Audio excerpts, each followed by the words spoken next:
Welcome to Sleepy Classic Tales. Tonight we tell of a man who loses everything that binds him to life, and who gets it back again by a roundabout way that no one could have planned. Silas Marner, by George Eliot, published in the year 1861. Make yourself comfortable, breathe calmly, and come along into an English small town at the end of the 18th century. In a street of a northern English factory town, there stood a chapel that people called Lantern Yard, and there a small, strictly devout congregation gathered. To it belonged Silas Marner, a young linen weaver, pale, short-sighted, with prominent eyes, and a face that showed he sat bent over the loom most of the time. The congregation thought highly of him. He prayed with fervor, he helped where help was needed, and once, in the middle of a devotion, he had fallen into a strange rigidity, had sat motionless for over an hour, and afterward knew nothing of it. The elders saw in this a distinction, a sign of special nearness to God.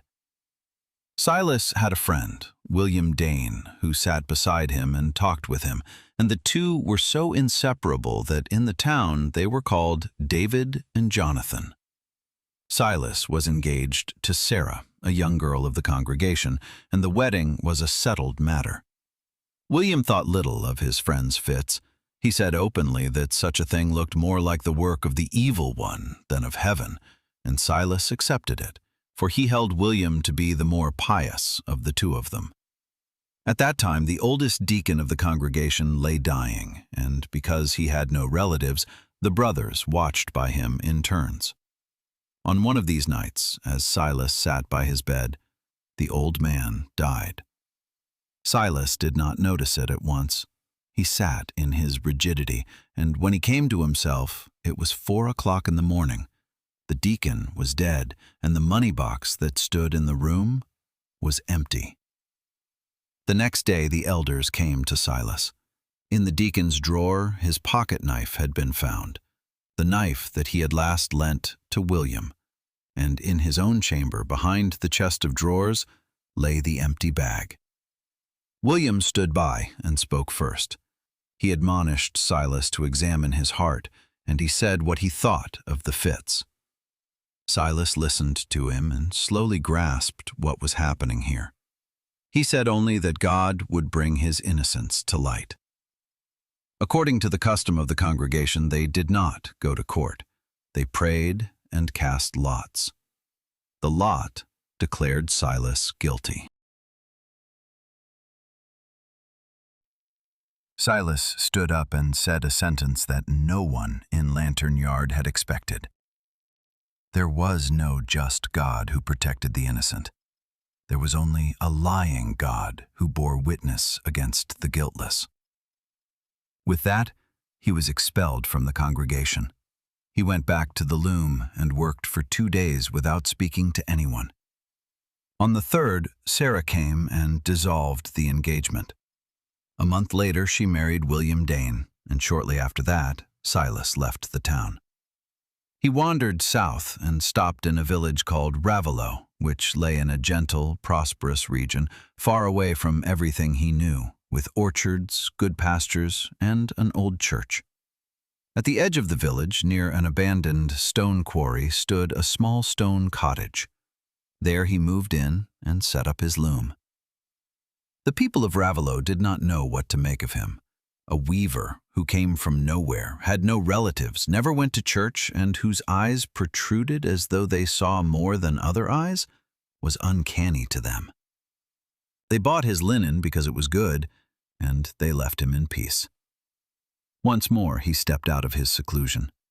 The shoemaker's wife, Sally Oates, lay ill, and Silas, who had learned herb lore from his mother, brought her an infusion of foxglove that helped her. From then on, people came and wanted remedies against all sorts of things, and when he sent them away because he knew nothing further, they took it ill of him. Now he passed for one who could help and would not. After that he closed the door for good. Silas wove. He wove from early till late, so fast and so much that the peasants marveled. and he was paid as one was paid well in those years. In the evening he brought out the money from under the brick that lay loose in the floor beside his loom, and beneath it stood an earthen pot, and in the pot lay the guineas. He counted them, he let them run through his fingers. He held them in both hands and looked at them, and then he laid them back and covered the brick over them. The coins had grown familiar to him, every single one, and he thought of them as of beings that waited for him while he worked. So 15 years passed. Silas Marner had become an old man without being old, bent from sitting, without a person with whom he exchanged a word, and without a thought that reached beyond the next day's weaving.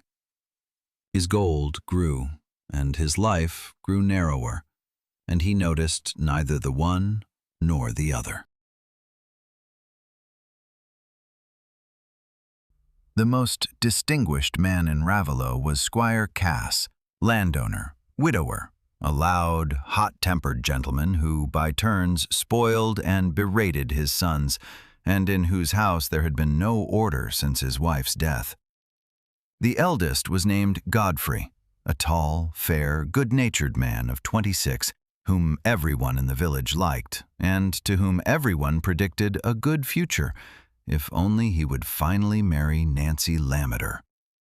Nancy was the daughter of a well-to-do tenant farmer, pretty, straightforward, with firm principles, and she liked Godfrey, but she waited for him to become a man one could rely on. The second son was named Dunstan, whom everyone called Dunsey, and he was the opposite of his brother, mocking, lazy, deceitful, a drinker and a braggart, who grew friendly only when he wanted something. Between the two brothers stood a secret. Godfrey had married a woman in the town, secretly, in a foolish time from which he had long since emerged. Molly Farron, once pretty, by now fallen prey to opium, with whom he did not live and to whom he sent money. From this marriage there was a small child. Dunsey knew of it, for Dunsey had been there, and he held his brother by it as by a rope. "If I say a word to father," said Dunsey, "then you are disinherited, and Nancy Lammeter is gone." So it came about that Godfrey gave his brother what he demanded, and at some point he gave him more than belonged to himself. Godfrey had collected the rent of the farmer Fowler, £100 that were due to his father, and Dunsey had taken the money and spent it. Now the squire pressed for the settlement, and Godfrey knew no way out. Then Dunsey made a proposal. Godfrey owned a horse, Wildfire, a fine animal that many envied him. Dunsey wanted to ride it to the hunt at Batherley and sell it there, and Godfrey, who preferred to put off every day rather than make a decision, let it happen. The next morning Dunsey rode off. On the way he passed the weaver's cottage, and it occurred to him what the whole village told, that the old miser had a fortune lying there. In Batherley he met a buyer, a Mr. Bryce, and struck a bargain with him. £120, payable on delivery. Instead of handing over the horse at once, Dunsey rode the hunt along, jumped a fence that he should have gone around, and impaled the animal. Wildfire perished. Dunsey stood without a horse and without money in the field, and the way home led past the stone quarry.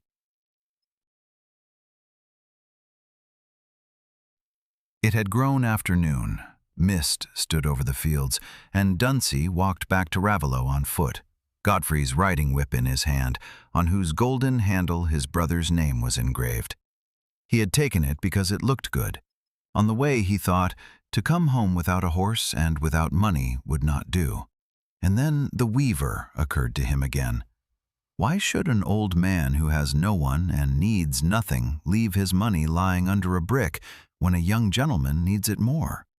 He need only handle him rightly, thought Dunsey, with a word about the honest name and a word about the interest. Then the old man would surely come across. Through the mist he saw a light, and he knew that was the cottage at the stone quarry.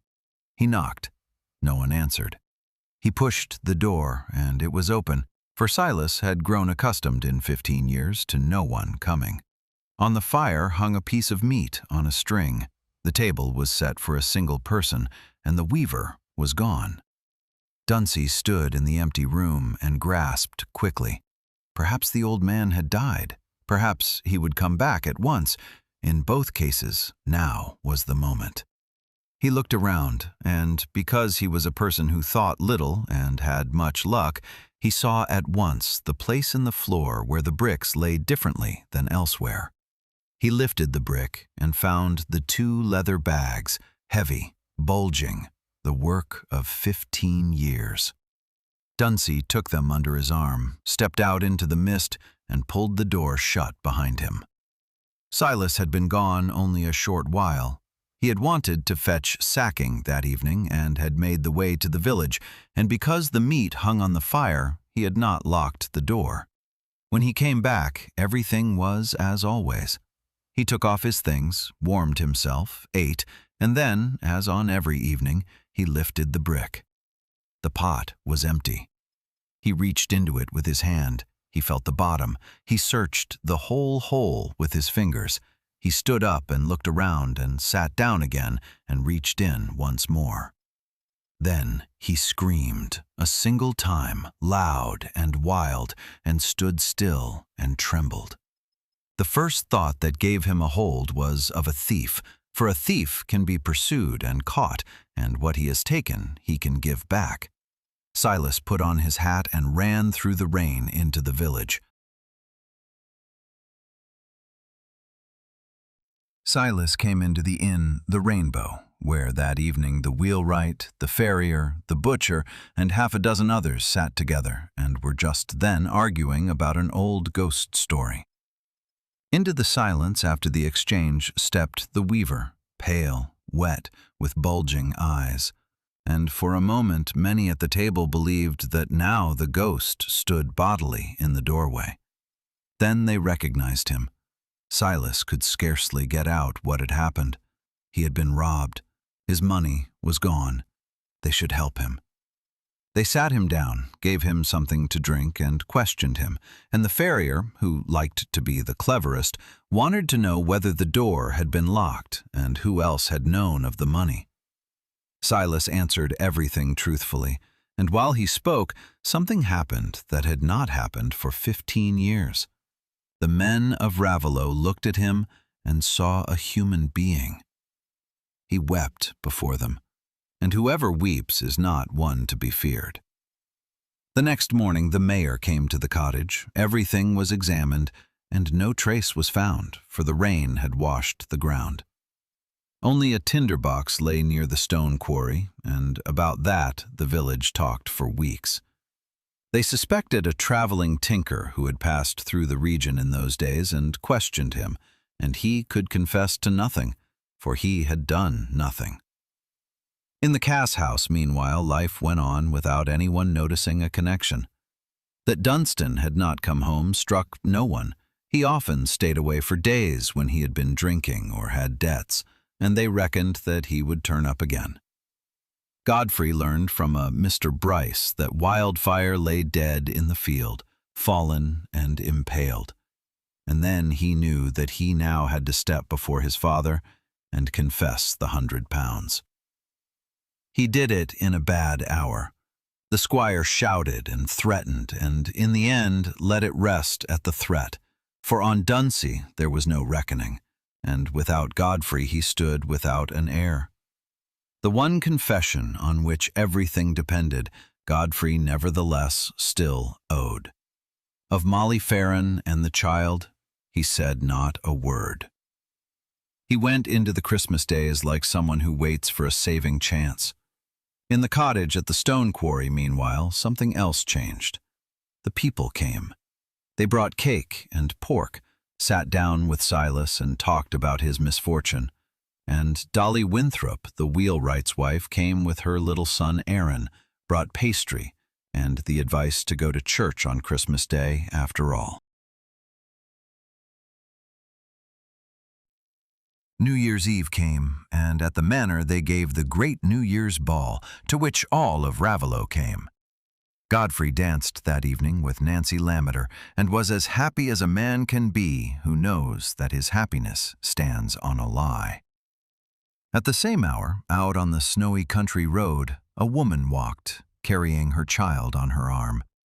It was Molly Farron, Godfrey's wife, and she was on her way to Raveloe, to say before all the people in the ballroom who she was. She did not arrive. The way was long, the snow deep, and in her pocket lay the little bottle that had helped her over every hard hour. She drank, and the weariness came, and at some point she sat down at the roadside, only for a moment. The child slipped from her arms as her grip loosened. It was a little girl with fair curls, scarcely 2 years old, and it crawled through the snow toward something that moved and glowed. The open door of a cottage from which firelight fell. Silas Marner stood in his doorway that night and looked out onto the road. He had done so more often since the theft, without knowing exactly what he waited for, and while he stood there, one of his old fits came over him, and he stood rigid and without consciousness, the door wide open. When he came to himself, he went back to the fire and saw something golden shimmering on the floor before the hearth. His first thought was that his gold had returned. He bent down and reached for it, and instead of the hard coins, he felt soft, warm curls. A child lay there and slept. Silas took it up, and the child woke and cried and wanted its mother. Then he took a lantern and went out, following the little tracks, and found the woman in the snow, half under a gorse bush, her head sunk back. He ran into the village and fetched help, and the doctor came, Dr. Kimball, and with him came Godfrey Cass, who had not been able to bear staying in the room since there had been talk of a strange woman at the stone quarry. Godfrey stepped up to the dead woman and recognized her, and no one else knew her. He said nothing. He looked at the child on Silas's arm, his own child, and to that too he said nothing, and went home and was free. Molly Farron was buried that same week as a stranger. But Silas declared before everyone that the child would stay with him. It had come to him as his gold had been taken from him, and he wanted to keep it. Dolly Winthrop helped him, brought old things of her errands, showed him how to wash and feed a child, and advised him to have it baptized. So the girl got a name, Hepzibah, after Silas's mother and his sister, but in the village and in the house, called only Eppie. With the child, everything came back that Silas had lost. He had to go out when Eppie wanted to go out, and where before he had known only the way to market, he now knew every hedge because a child stops at every hedge. He had to talk because Eppie asked. He had to go to the people because Eppie ran to the people. On Sunday he went to church, at first for her sake, later out of habit, and the women of Raveloe gave him advice whether he wanted it or not. His loom now stood still when the child was awake, and when in the evening he thought that his gold lay somewhere in the world, he thought it without pain, for he would not have taken it back if he had had to give up the child for it. So 16 years passed. Eppie became a young girl of 18, pretty, cheerful, with her mother's fair hair, and she called Silas father and thought of nothing else. She had a sweetheart, Aaron Winthrop, Dolly's son, by now a capable gardener, and the two were agreed without saying much about it. At the manor, meanwhile, other things had settled. Godfrey Cass had married Nancy Lammeter shortly after that New Year, and they led a good, quiet marriage. A child had been born to them and died early, and after that, no more came. Godfrey suffered from it more than he showed, and once he proposed to Nancy that they take in a child, and thought thereby of one he had never named. Nancy declined. She held it to be wrong to take for oneself what was not intended for one, and Godfrey gave in, as he always gave in. On a Sunday afternoon in late summer, the old stone quarry beside Silas's cottage was drained. Godfrey had the land de-watered and needed the water for his fields. When the ground lay bare, a skeleton was found on the bottom. By the bones lay 2 leather bags with Silas Marner's gold, and a riding whip with a golden handle in which a name was engraved: Godfrey Cass. With that, it was clear, after 16 years, what had happened that night. Dunstan had taken the money and had strayed from the road in the mist and plunged into the quarry. Godfrey stood at the edge and looked down at the bones of his brother, and what struck him was not the death. It was the thought that everything comes to light, that time covers nothing, and that 16 years of silence are no proof of anything at all. That same evening he went to Nancy and told her the whole story. Molly Farron, the secret marriage, the woman in the snow before Silas's door, and the child he had left lying there. Nancy heard him out to the end. Then she said what he had least expected. She was not angry that he had had a wife. She was sad that he had not told her sooner, for then they would long since have taken the child to themselves. That same evening, Godfrey and Nancy went to the cottage at the stone quarry. They found Silas and Eppie by the fire, sat down, and Godfrey spoke first of the gold that was now coming back, and of the fact that his brother had taken it, and that the family wished to make it good. Then he came to the point. They had no child, he said, and Eppie was a girl to whom one could offer another life, a house, an education, a future as a lady. They wanted to take her as a daughter, and Silas would be provided for and lack nothing. Silas did not answer at once. Then he said the child would decide for herself. Eppie said she thanked them, but she wished to stay. She could not imagine any happiness without the father who had raised her. Then Godfrey lost his composure and said the sentence he had not said for 16 years. Eppie was his own child, his daughter, and he had a right to her. Silas stood up. He had taken her when no one had wanted her, he said, and whoever had kept silent then could raise no claim today. Eppie stepped beside him and said she could have no other father than this one, and would marry a simple man and remain in the station in which she had grown up. Godfrey and Nancy went home. Outside, Godfrey said to his wife that it had been too late and that he must live with it. Help the girl he still would, as well as could be done, without anyone learning of it. Shortly after, Silas made a journey with Eppie. For 4 days they traveled north into the town of his youth, for he wanted to know whether it had ever come out that he had been innocent. They no longer found the street. Where Lantern Yard had stood, there stood a great factory and strange houses. No one knew the chapel. No one knew the names, and what had happened back then could no longer be inquired of any person. On the way back, Silas said that he would then never learn it. He said it calmly. He had learned in Ravelot that there is good for which one gets no proof, and that one can go on living even without clarification. In the spring, the wedding was held. Eppie and Aaron Winthrop walked out of the church on a bright day, and the whole village stood by. Only one was missing, who did not want to be in Ravelot on that day. The two moved in with Silas in the cottage, which had been done up and enlarged at Godfrey's expense, with a larger garden in which Aaron planted what Eppie wished for. And when they stood before the door in the afternoon and Dolly Winthrop joined them, Eppie said that no one in the world could be happier than she. That was our short retelling of Silas Marner by George Eliot. A man loses his faith, his home, and his gold, and what crawls in through his door in a winter night in return is worth more than everything he had counted.